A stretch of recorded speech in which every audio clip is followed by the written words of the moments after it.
There have been some pretty incredible recent discoveries in the Atlantic Ocean. A species of whale once thought to be extinct, a 66-million-year-old asteroid crater, a mysterious blob, and a series of strange holes in the ocean floor. These are unbelievable underwater anomalies discovered in the Atlantic Ocean.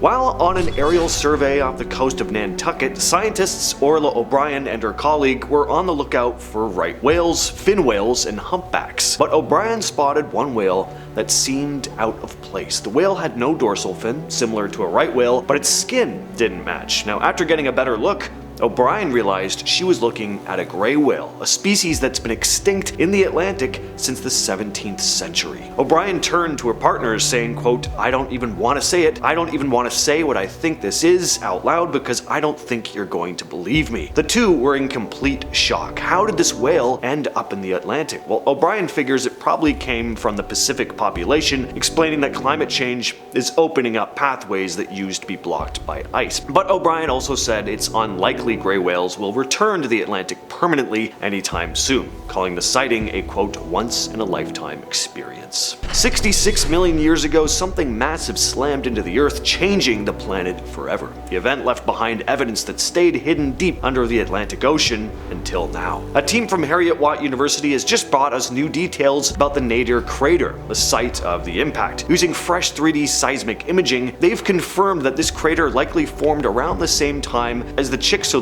impact, which wiped out the dinosaurs. The Nadir crater itself is huge, around 9 kilometers or 5.5 miles across, and was first spotted in 2022 by Dr. Usadin Nicholson using seismic data from the ocean floor off West Africa. But the new imaging tech has really given researchers a closer look at it, showing just how much chaos this impact caused. A massive tsunami would have washed over the area with shock waves making the ground move like a liquid. This also gives us a better idea of the size of the asteroid that caused it, which might have been way bigger than they originally thought. When it hit, it was moving at 72,000 kilometers per hour, triggering fault lines and mudslides all over. The next thing the team wants to do is drill into the crater to pull out core samples and get a better idea of what really happened. Beyond just painting a better picture of the event, the data could help us prepare for future asteroid threats because something like this could happen again. Out in the Atlantic Ocean, scientists have just found something pretty wild. A massive blob of water stretching from the tip of Brazil all the way to the Gulf of Guinea. Ocean water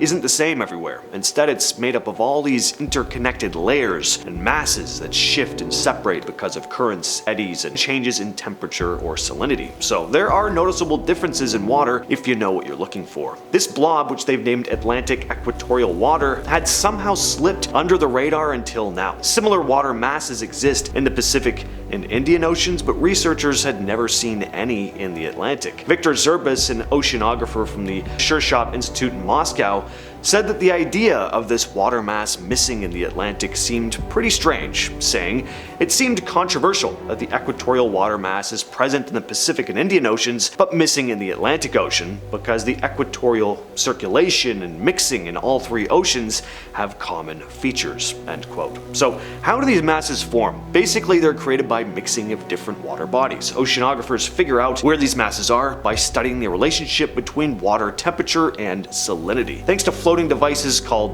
floats, which oceanographers use to measure the ocean's temperature and salinity, they finally found one of these masses in the Atlantic. Off the coast of the Mid-Atlantic Ridge, scientists have discovered something of an underwater city filled with huge rock structures, walls, columns, and monoliths, some as tall as 60 meters or about 197 feet. Now, sadly, this is not the remains of some lost civilization, but it is incredible on its own. The site was first discovered in 2000 and has since become a hotspot for marine life. It's not a city in the traditional sense, but the name stuck because of its huge, mysterious structures. What makes this discovery so wild is that the lost city is the longest known venting environment in the ocean. Basically, it's a place where heat and gases like hydrogen and methane are released from the seabed, supporting life in total darkness. Around 750 to 900 meters below the surface. There's no sunlight here, so creatures survive off of chemicals rather than photosynthesis. Tiny snails and microbes live in these vents, and larger animals like crabs, eels, and shrimp have also been spotted, but they're trickier to find. The Lost City is a bit of a scientific wonder, because it kind of gives us clues about how life on Earth began billions of years ago, and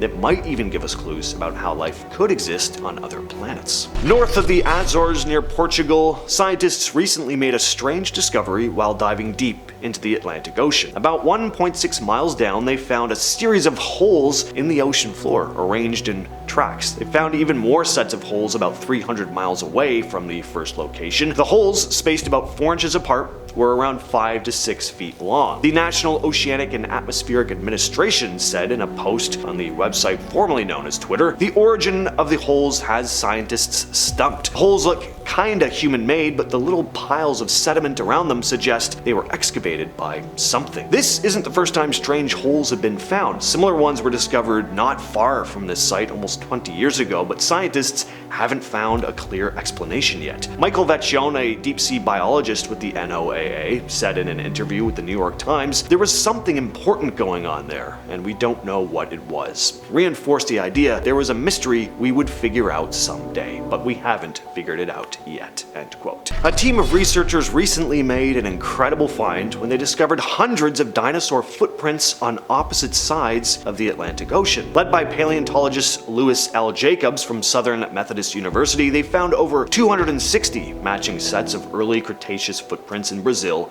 and Cameroon. The footprints were made about 120 million years ago and show where dinosaurs were able to cross between South America and Africa before the continents split apart. The two sets of footprints are more than 3,700 miles apart, but would have originally been made on a supercontinent called Gondwana, which broke off from Pangaea about 180 million years ago. A team of marine biologists led by Cindy Gonzalez from Florida International University just recently discovered a new species of hammerhead shark in the Caribbean and Southwest Atlantic. These sharks are part of the same genus as hammerheads. The new shark, named the Shovelbill, is a smaller species, only growing about 1.5 meters or 5 feet long. Of course, they got their name because they have these flat, shovel-shaped heads. You can find these sharks in coastal waters, estuaries, coral reefs, and seagrass beds from Belize to Brazil. Unfortunately though, they are at risk of extinction thanks to overfishing. These sharks are being caught in large numbers, especially in areas like Brazil, where fishing management is weaker. Scientists recently mapped the largest known deep-sea coral reef, stretching 310 miles or 500 kilometers off the US Atlantic coast. The reef was discovered thanks to new underwater mapping technology that lets researchers create 3D images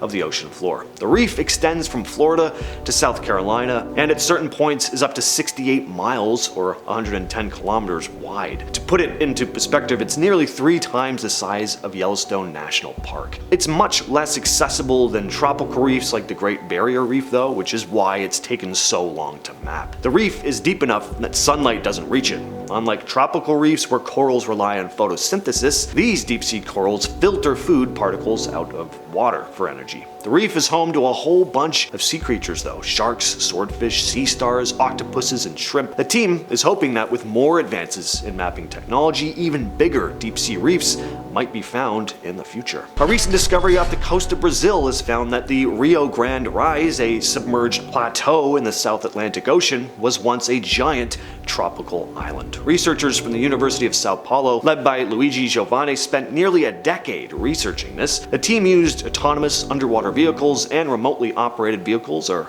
ROVs, to map the area and gather samples. They found sediment and volcanic rocks, showing that there were signs of weathering from a warm tropical climate. Turns out the island was part of the supercontinent Gondwana before it split apart. Luigi Giovanni explained, "We discovered that the clay was formed after the last volcanic activity occurred 45 million years ago," adding that the tropical soil was similar to the red earth found in Sao Paulo. It's a cool discovery not just for the history, but also for the future. The area is full of minerals like cobalt, nickel, and lithium, which could be used for renewable energy. Back in 2023, researchers discovered a new species in the Antarctic Ocean, officially called the Antarctic Strawberry Feather Star. It's got a cute name, but it's far from cute. Sorta looks like a jellyfish, but not the glowing, majestic ones you usually think of. Instead, it's mostly just tentacles. Again, looks a bit like an alien facehugger, and some of those tentacles have tiny claws at the ends. These creatures can grow up to 8 inches long, which might not sound huge, but 8 inches of this? No thanks. All that said, I've been your host, James, and I'll catch you, yes you specifically, in the next video.